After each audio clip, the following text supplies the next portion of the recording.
हम अपने दैनिक जीवन में बहुत सारे एग्जाम्पल्स देखते हैं जिसमें कि एक जल के सतह पर कोई कीट पतंग आराम से चल सकती है, या कोई ऐसी वस्तु जो पानी में डूब जाती है जैसे कि एक छोटा सा पिन, ब्लेड, ये पानी के ऊपर में तैरते रहता है।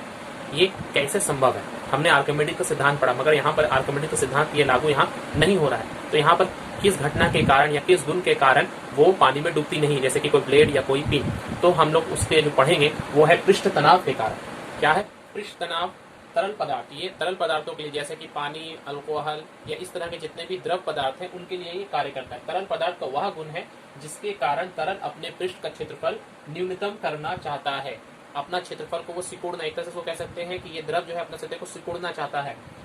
ये कैसा संभव है? जैसे कि कोई रबर का जब मेम्ब्रेन होता है, अगर एक रबर के पर्दे को हम रखें और उस पर कोई वस्तु रखेंगे तो वो क्या करता है, अपने आप को सिकोड़ लेता है। तो तरल का जो पृष्ठ है वो एक रबर की खींची हुई मेम्ब्रेन की तरह कार्य करता है। खींचा हुआ मेम्ब्रेन अगर उसे हम छोड़ दे तो वो पुनः अपने पहले वाले अवस्था में आने की चेष्टा करता है। तो ये एक तरह से रबर की खींची हुई मेम्ब्रेन, मेम्ब्रेन कहने का मतलब है पर्दा, मेम्ब्रेन की तरह कार्य करता है। अब ये जो पृष्ठ तनाव है ये एक भौतिक राशि, इसकी माप बहुत जरूरी है। जिसे हम लोग मापते कैसे हैं, जिसे हम लोग माप देख लेते हैं। इस तरह का हम लोग यू आकार का या सी इसको कह सकते हैं, ऐसा एक शेप बनाते हैं जिसकी लंबाई, ये लंबाई जो है मान लेते हैं एल है, और यहाँ पर उसी तार का एक हिस्सा है यहाँ पर बंधा हुआ है, मान लेते हैं ऐसे।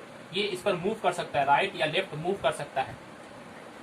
ये वायर ये फिक्स्ड है मगर ये आगे पीछे मूव कर सकता है। हम लोग यहाँ पर बीच में क्या करेंगे, एक जिस तरह से साबुन का हम लोग फिल्म बनाते हैं, सोप फिल्म जिसे कहते हैं, पानी में घुला हुआ साबुन है और उस पर ये तार के जाली लेकर जाकर रखें, धीरे से उसे उठाएंगे तो यहाँ पर देखेंगे एक सोप का या पानी का एक लेयर जम गया है, तो उसे ही हम लोग क्या कहेंगे, सोप फिल्म कहेंगे। और यहाँ पर एक वायर है, तो इस वायर पर या जो मूवमेंट हो रहा है इस तार पर अंदर की तरफ एक कॉन्टिन्यूअस एक बल काम कर रहा है, वही बल है सरफेस टेंशन।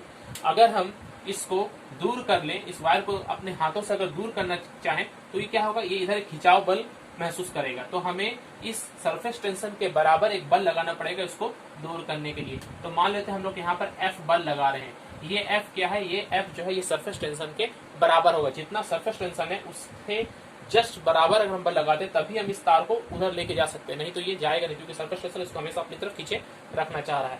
तो ये बल जो मैंने लगाया, इस बल को हम लोग माप लेते हैं और इस बल के माप को ही अगर हम लोग इस लंबाई का अनुपात लेते हैं, मतलब surface tension S is equal to F by 2L। यहाँ पर 2 ध्यान देंगे, 2 इसलिए आया है कि जो 2 है ये सोप फिल्म जो होता है वो दो सतह से मिलकर बना होता है। एक आपको इस तरफ से दिख रहा है और एक पीछे तरफ है, मतलब 2 लेयर होता है, बीच में हवा होता है इसका।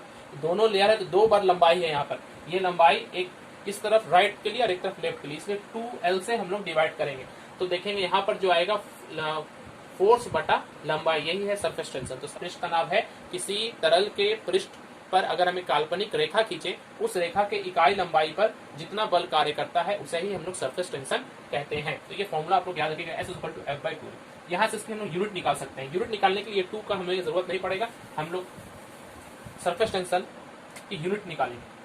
SI सिस्टम में यूनिट क्या होगी, तो S इक्वल टू, ये S है, F का मतलब होता है न्यूटन, तो न्यूटन को हम लोग कैपिटल N से लिख रहे हैं, और लंबाई 2 का तो कोई यूनिट नहीं होता, लंबाई की यूनिट क्या होती है, मीटर, तो हम लोग लिखेंगे न्यूटन पर मीटर।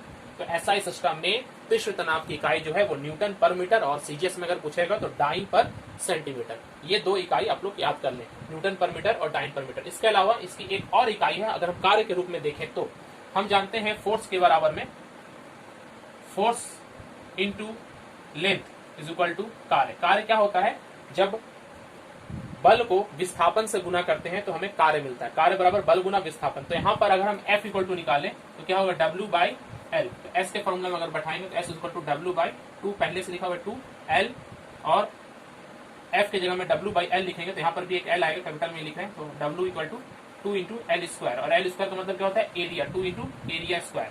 एरिया, ये जो एरिया होगा सतह का, तो हम लोग इसे कह सकते हैं W मतलब कार्य, या इसे ऊर्जा भी कहते हैं। तो S इक्वल टू एनर्जी बटा एरिया। यहाँ पर ध्यान देंगे एरिया स्क्वायर नहीं, सिर्फ एरिया होगा, L स्क्वायर मतलब एरिया होता है। तो यहाँ पर 2 फॉर्मूला हमें मिल गया, S equal to energy by area और S equal to force by length. इसका डायमेंशन भी आपसे पूछ सकता है कि S यानी कि सरफेस टेंशन के डायमेंशन या वीमा क्या होती है। तो वीमा अगर हम लोग निकालेंगे, यहाँ पर देख ले वीमा क्या होगी, वीमा या डायमेंशन F का होता है mL/2, और 2 का तो कोई बीमा नहीं है, L की बीमा L, तो L कट जाएगा तो हो जाएगा mT/-2। ये हो गया इसका बीमा, mLT/-, थर्ड ब्रैकेट में से रख दें। तो हम लोगों ने यहाँ पर क्या क्या सीखा, इसे रिवाइज कर लेते हैं। सबसे पहले सरफेस टेंशन निकालने के लिए फॉर्मूला क्या है, F/12। यहाँ से इसकी परिभाषा क्या हम लोग ने दिया कि किसी द्रव के पृष्ठ पर एक काल्पनिक रेखा खींची जाए, उस काल्पनिक रेखा के इकाई लंबाई पर जो बल कार्य करता है उसे हम लोग सरफेस टेंशन कहते हैं। उसके बाद हम लोगों ने एसआई सिस्टम में इसकी इकाई देखी तो न्यूटन पर मीटर, और सीजीएस में डाइन पर सेंटीमीटर। एक और सिस्टम में अगर हम लोग इसे इस तरह से निकाले, बल को कार्य बटा या ऊर्जा, कार्य ऊर्जा एक ही होती है, कार्य बटा लंबाई अगर ऐसा लिखें तो यहाँ से हम लोगों ने देखा तो इसका फॉर्मूला कहते हैं एनर्जी पर एरिया। इसे हम लोग सरफेस एनर्जी भी कहते हैं, सरफेस टेंशन नहीं कहेंगे क्योंकि यहाँ एनर्जी है, इसे हम लोग सरफेस एनर्जी भी कहते हैं कहीं कहीं पर। तो ये सरफेस एनर्जी निकल गया, इसे आप लोग जानकर रखें। और सरफेस टेंशन का फॉर्मूला अगर हमसे पूछा जाए तो S/F/12 लिखेंगे, और इसकी विमा अगर निकालेंगे यहाँ से तो हमारा विमा जो मिलेगी m×10⁻², मतलब मात्रा और समय की इकाइयां हैं, यहाँ पर लंबाई की इकाई नहीं है, क्योंकि लंबाई यहाँ पर भाग हो जाएगी, बल की इकाई को काट दे रही है।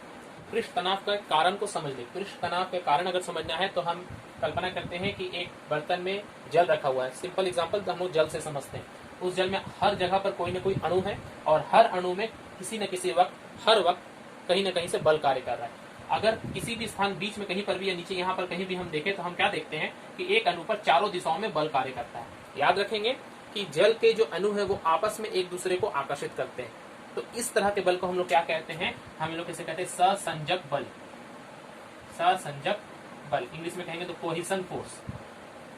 को का शब्द मतलब तो को मतलब आपस वाला, एक जैसा। तो यहाँ पर एक जैसे अणुओं के बीच में जो बल कार्य करता है उसे हम लोग कोहेशन कहते हैं। यहाँ जल है तो जल के दो अणुओं के बीच लगने वाला कोहेशन फोर्स कहलाएगा, या कोई और दूसरा कोई पदार्थ अगर तेल लेते हैं तो तेल के दो अणुओं के बीच जो बल कार्य करेगा उसे हम लोग क्या कहेंगे, कोहेशन फोर्स कहेंगे। तो समान समान अणु रहने पर फोर्स जो होता है उसे हम लोग कोहेशन कहते हैं। और ठीक इसी तरह एक और तरह का बल कार्य करता है, ये बर्तन की दीवार जो है, अगर ये कांच का बर्तन है तो कांच के लिए, और नहीं तो कोई भी धातु है तो धातु का बर्तन है, तो इस बर्तन की दीवार और जल के अणुओं के बीच में भी एक बल कार्य करता है जिसे हम लोग असंजक बल कहते हैं। असंजक बल इंग्लिश में से हम लोग कहेंगे तो एडिशन कहेंगे।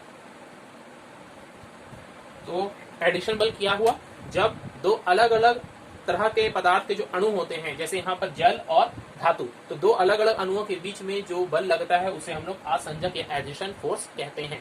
तो यहाँ पर हम लोगों ने दो तरह के बल को पढ़ा, कोहेशन और एडिशन। एडिशन शब्द आप लोग फैमिलियर है, जो भी हम लोग फेविकॉल या इस तरह के जो इस्तेमाल करते हैं किसी चीज को चिपकाने के लिए, उसे हम लोग एडिसिव कहते हैं। एडिसिव क्यों कहते हैं, एडिसिव का मतलब होता है वो दो अलग अलग चीजों को आपस में जोड़ता है।